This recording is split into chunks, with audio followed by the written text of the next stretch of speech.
আসসালামু আলাইকুম। Hello everyone. সকলকে ফ্লেক্সিবল এডুকেশনের পক্ষ থেকে স্বাগতম। আজকে এইচএসসি স্টুডেন্টের জন্য আবারও চলে আসলাম অ্যানাদার একটা পোয়েম নিয়ে। যে পোয়েমটা আমরা বাংলায় ট্রান্সলেট করব এবং পোয়েমের থিমটা লিখব। তোমরা যারা সামনে বছর এসএসসি পরীক্ষা অ্যাডমিশন পরীক্ষার্থী, তারা কিন্তু চাইলে হুবহু এই থিমটা লিখে দিতে পারো। এতে করে তোমরা কিন্তু প্রপার মার্কটা পাবা। এবং এইখান থেকে তুমি যদি এখনই এটা শিখে নাও, পরবর্তীতে কিন্তু তোমার অ্যাডমিশনের দৌড়ে বা অ্যাডমিশনের যে অ্যাডমিশন যুদ্ধে তুমি কিন্তু আগে থাকবা। তো আমরা সবার আগে বলি তোমার যদি তুমি নিজের ভাষায় লিখতে চাও, তাহলে আমার কিছু টেকনিক দেওয়া আছে থিম লেখার। ওই ভিডিওটা তোমরা দেখে নিতে পারো, আমার চ্যানেলে দেওয়া আছে, তোমরা ওইখান থেকে দেখে নিতে পারো। আর গিয়ে তোমরা চাইলে হুবহু আমি যেটা লিখছি ওইটাকে লিখে দিতে পারো। এবং একটা বিষয় গিয়ে তুমি যত ভালো ট্রান্সলেশন বুঝবা কবিতার, যত কবিতা ট্রান্সলেশন বোঝাটা একটু ঝামেলা হয়ে যায়, তুমি যত ভালো বুঝবা তত সুন্দর কিন্তু তুমি নিজের মতো করে লিখতে পারবা। ঠিক আছে, এটা গিয়ে সবচেয়ে বড় বিষয়। তুমি যত ভালো বুঝবা তত গিয়ে সুন্দর অ্যান্সার করতে পারবা। তো চলো বেশি কথা না বলে তার আগে একটু বলে দিই, তোমরা যারা আমার চ্যানেলে নতুন তারা চ্যানেলটাকে সাবস্ক্রাইব করবা, এবং গিয়ে যারা পুরাতন তাদেরকে অসংখ্য ধন্যবাদ, এবং চ্যানেলটাকে বেশি বেশি শেয়ার করবা। যারা ফেসবুক থেকে দেখছো তারা আমার পেজটাকে ফলো করবা। তো চলো আমরা শুরু করি। আজকে যে কবিতাটা, এটা টেক্সট বই, ইংলিশ ফর টুডে বইয়ে 145 নম্বর পেজে। এখানে হাউ ডু আই লাভ দি। তি তি তি মানে কি, তি মানে ইউ। হ্যাঁ, তি মানে you. Okay. Elizabeth Barrett Browning এর লেখা। এলিজাবেথ ব্যারেট ব্রাউনিং উনি একজন মহিলা, সেই কত ভালোবাসে তার প্রিয়তমকে, সেই বিষয়টা গিয়ে এই কবিতায় ফুটিয়ে তুলেছে। তো চলো আমরা ট্রান্সলেশনটাকে দেখি। How do I love you, love thee. Thee মানে ইউ। হ্যাঁ, let me count the way. তোমাকে আমি তোমাকে আমি কিভাবে ভালোবাসি চলো গুনি। চলো কতভাবে ভালোবাসি চলো গুনে দেখি আর কি। আচ্ছা, তারপর I love thee to the depth and breadth and height. তাহলে আমি কি ভালোবাসি তোমাকে গভীরতা, প্রশস্ত আর উচ্চতায়। My soul can reach when feeling out of sight. যতদূর পৌঁছাতে পারে আমার আত্মা অদৃশ্য অনুভবে। For the end of being an ideal grace. অস্তিত্বের শেষ প্রান্ত আর আদর্শ সৌন্দর্যের জন্য I love thee to the level of every day's. কী বলতেছে যে ভালোবাসি তোমাকে প্রতিদিনের এমন স্তরে, most quiet need by sun and candle light, যেখানে নীরব চাহিদা জেগে থাকে সূর্য ও মোমবাতির আলোয়। I love thee freely as men strive for right. ভালোবাসি তোমাকে স্বাধীনভাবে, যেমন মানুষ ন্যায়ের জন্য লড়ে। I love the purity as the turn from praise. এখানে ট্রান্সফর্ম, এখানে এড়িয়ে চলাকে বোঝানো হয়েছে। ট্রান্সফর্ম এড়িয়ে চলাকে বোঝানো হয়েছে। আমি আবারও বলছি, আমি যেটা দিচ্ছি বা যেটা যেভাবে লিখে দিচ্ছি, এগুলো সাধারণত আমরা আমাদের পেইড ব্যাচগুলোতে দিয়ে থাকি। শুধুমাত্র তোমাদের জন্য, তোমাদের কথা চিন্তা করেই এই পেইড ব্যাচের কোর্সগুলো আমি তোমাদেরকে এখানে দিচ্ছি, যাতে করে অ্যাডমিশনে এবছর তোমরা হয়তো নিশ্চয়ই জানো, যারা পরীক্ষার্থী তারা জানো যে অ্যাডমিশনে গত বছর ঢাকা ইউনিভার্সিটিতে মাত্র 6% স্টুডেন্ট পাস করছে। সো এটা একটা একটা প্যাথেটিক ব্যাপার। ঠিক আছে, যে মাত্র 6% স্টুডেন্ট পাস করছে। তো এই বিষয়গুলো আসলে অনেকেই খুঁজে পায় না, অনেকের সামর্থ্য হয়ে ওঠে না যে পেইড ব্যাচে গিয়ে শিখবো, পেইড ব্যাচে কীভাবে করবো। তো সেই সকল স্টুডেন্টদের জন্য এই গিয়ে থিম লেখা বা থিম হুবহু তুমি এটা লিখে দিতে পারো। তুমি কিন্তু অ্যাডমিশন টেস্টে হুবহু থিমটা লিখে দিলে তুমি কিন্তু ফুল মার্ক পাওয়ার সম্ভাবনা একদম থাকবে। তুমি এইচএসসি পরীক্ষার হলে লেখো, অথবা কলেজে লেখো, অথবা অ্যাডমিশনে লেখো, হুবহু চাইলে কিন্তু তুমি এটা লিখে দিতে পারো। থিম সর্বোচ্চ 50 ওয়ার্ডের হয়, সর্বোচ্চ 50 ওয়ার্ড। ঠিক আছে, এবং নিজের মতো করে লিখতে হয়, কপি করা যায় না। তো চলো পরের লাইনগুলো একটু পড়ি। I love thee with the passion put to use. ঠিক আছে, ভালোবাসি তোমাকে সেই আবেগ দিয়ে। In my old griefs and with my child faith. যা ছিল আমার পুরনো কষ্ট আর শিশুসুলভ বিশ্বাসে। I love thee with a love I seems to lose. ভালোবাসি তোমাকে এমন এক ভালোবাসা দিয়ে যা মনে হচ্ছে হারিয়ে গিয়েছে। With my lost saints I love thee with the breath. আমার হারানোর সাধুদের সাথে ভালোবাসি নিঃশ্বাস দিয়ে। Smiles tears of all my life and if God choose. হাসি আর অশ্রু দিয়ে, আমার সারা জীবনের প্রতিটি অংশ দিয়ে যা ঈশ্বর চান। I shall but love the better after death. তবে মৃত্যুর পর তোমাকে আরও গভীরভাবে ভালোবাসবো। ঠিক আছে, আশা করছি তোমরা বুঝতে পেরেছো। অ্যাকচুয়ালি তোমরা যদি চাও যে না স্যার আপনি হচ্ছে গিয়ে যেহেতু এটা একটা সনেটের ভাষায় বলেন, তাহলে হচ্ছে আমাকে জানাবা, তাহলে আমি সনেটের ভাষায় বলবো। সনেটের ভাষায় বললে কি হয়, আমরা যখন বাংলা কবিতা পড়ার পরে হচ্ছে গিয়ে কবিতার অনেক কিছু বুঝে উঠতে পারি না, ঠিক আছে। সো আমাদেরও কিন্তু বিষয়টা এরকম হয়ে যাবে যদি সনেটের ভাষায় বলি আর কি। যদি আমি প্রথম সনেটের ভাষায় যদি বলতে চাই, তাহলে হচ্ছে এটা তোমাদের জন্য একটু কঠিন হয়ে যাবে, ঠিক আছে। মানে বিষয়টা এরকম হবে, যদি একটু বলি আর কি, how do I love thee, let me count the way, I love thee to the deeper and breadth and height. তো এটা এরকম হয় যে তোমাকে কতভাবে ভালোবাসি তা বলি, গুনে গুনে দেই হৃদয়ের তালি, ঠিক আছে।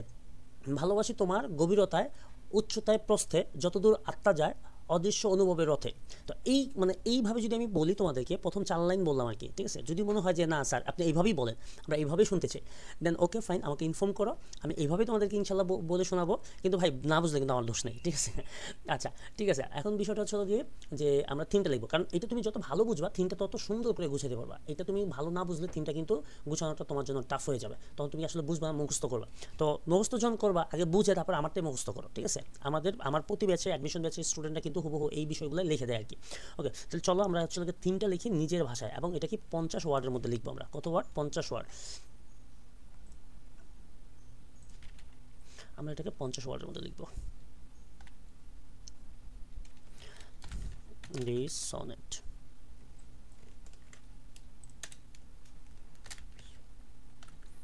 সনেট এক্সপ্রেস, এটা একটা সনেট। হ্যাঁ, তোমরা যারা বাংলা পড়ো তারা কিন্তু মোটামুটি জানো যে সনেট কি।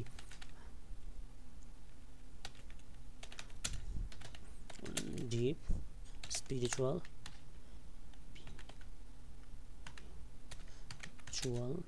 And eternal love.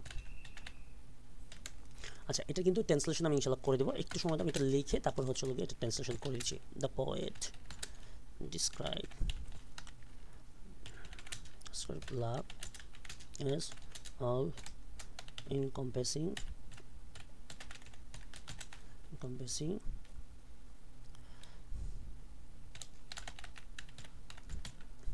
reaching beyond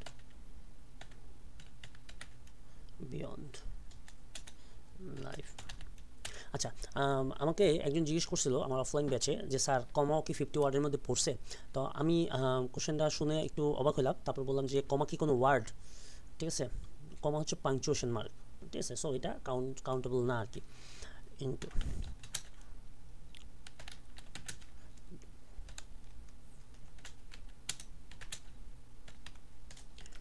যারা শর্টকাটসগুলো দেখতে চাও তারা কিন্তু আমার আরেকটা ভিডিও আছে যেখানে হচ্ছে কীভাবে লিখতে হবে সে সম্বন্ধে আলোচনা আমি করে দিছি।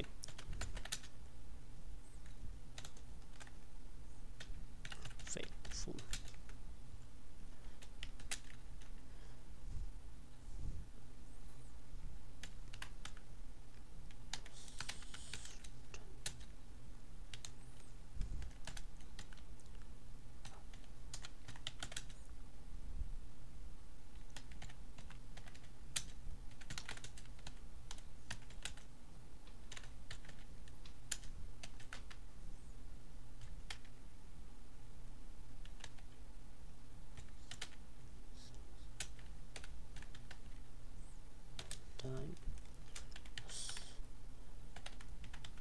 suffering even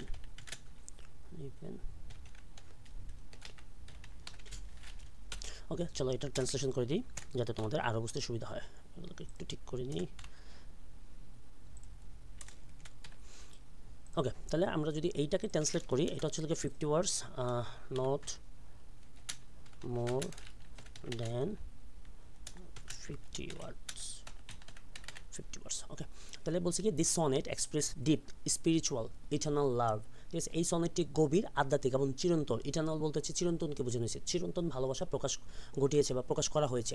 the poet describe love as all ইনকম্পাসিং reaching beyond life into death. আচ্ছা, এইখানে বলা হয়েছে কবি ভালোবাসাকে সর্বব্যাপী হিসাবে বর্ণনা করেছেন যা জীবনের সীমা ছাড়িয়ে মৃত্যুর পরেও প্রসারিত। Okay, it is pure passionate faithful and constant. এটা কি ছিল? এটি হচ্ছে নিখাত, হ্যাঁ, নিখুঁত বা একদম অরিজিনাল যেটাকে বলি আমরা, হ্যাঁ, পিওর, নিখাত, খাঁটি এরকম বোঝানো হয়। নিখাত, আবেগপূর্ণ, প্যাশনেট তারপর হচ্ছে হলো গিয়ে ফেইথফুল, বিশ্বস্ত এবং অটল অটল আর কি, হ্যাঁ, কনস্ট্যান্ট। ব্রাউনিং হচ্ছে লোকের রাইটারের নাম। Shows the truth, love, transcends time. Browning দেখিয়েছেন যে সত্যিকারের ভালোবাসা সময়, suffering and even morality, suffering কষ্ট এবং মৃত্যুকে অতিক্রম করতে পারে। তোমরা যারা হচ্ছে গিয়ে চাও না নিজের মতো করে লিখতে, তোমরা কিন্তু হুবহু এটা সব জায়গায় লিখে দিতে পারো। এটা কিন্তু সর্বজনীন, সব জায়গায় এটা কিন্তু তুমি লিখলে ফুল মার্ক পাবা। তোমার ফুল মার্ক সর্বোচ্চ হলো 1 বা 2 মার্ক কাটবে। যদি 10 হয় 10-এর মধ্যে তুমি কিন্তু 8 পাবা, কলেজের জন্য বলছি, ঠিক আছে। তো তুমি এটা চাইলে সরাসরি লিখে দিতে পারো। এবং অ্যাডমিশন টেস্টে তোমরা যারা ঢাকা ইউনিভার্সিটি এবং হচ্ছে গিয়ে জগন্নাথ ইউনিভার্সিটি, এখানে কিন্তু রিটেন পার্ট থাকে। তো রিটেন পার্টে কী করে, এরকম একটা কবিতা দিয়ে দেয়, কবিতা দিয়ে বলে চলে 3 লেখো। তখন তোমরা কিন্তু সামারি লিখতে পারো। সামারি অনেক প্যাটার্ন আছে, এই প্যাটার্ন সেই প্যাটার্ন, এখানে ওইখানে অনেক কিছু আছে, হ্যাঁ। একটা লিখলে অনেকগুলো নাম্বার পেয়ে যায়। তোমরা এই ফাঁদে পড়বে না। তোমরা হচ্ছে গিয়ে মানে শর্টকাটসে যাবে না। আসলে শর্টকাট বলে কিছু নাই জীবনে, ঠিক আছে। শর্টকাট অল্প সময়ের জন্য, কলেজ লাইফে তুমি শর্টকাট ইউজ করতে পারবা, অ্যাডমিশনে গিয়ে শর্টকাট ইউজ করতে পারবে না। অন্য কোথাও কোনো একটা ইন্টারভিউতে, কোনো একটা কম্পিটিটিভ এক্সামগুলোতে গেলে তুমি কিন্তু শর্টকাট পারবে না। তুমি এটা উঠে নাও, আমি বাংলা এক্সপ্রেস করে দিছি, বাংলা বর্ণনা করে দিছি, তুমি চাইলে ওয়ার্ডগুলো দেখে নাও, তুমি চাইলে ডিফারেন্ট ওয়ার্ড এখানে ইউজ করে তোমার মতো করে ইউজ করো। তুমি শিখো, যেভাবে হোক তুমি শিখে এটা অ্যান্সার করো, ঠিক আছে। আজকের মতো পর্যন্তই। তোমাদের সাথে দেখা হবে অ্যানাদার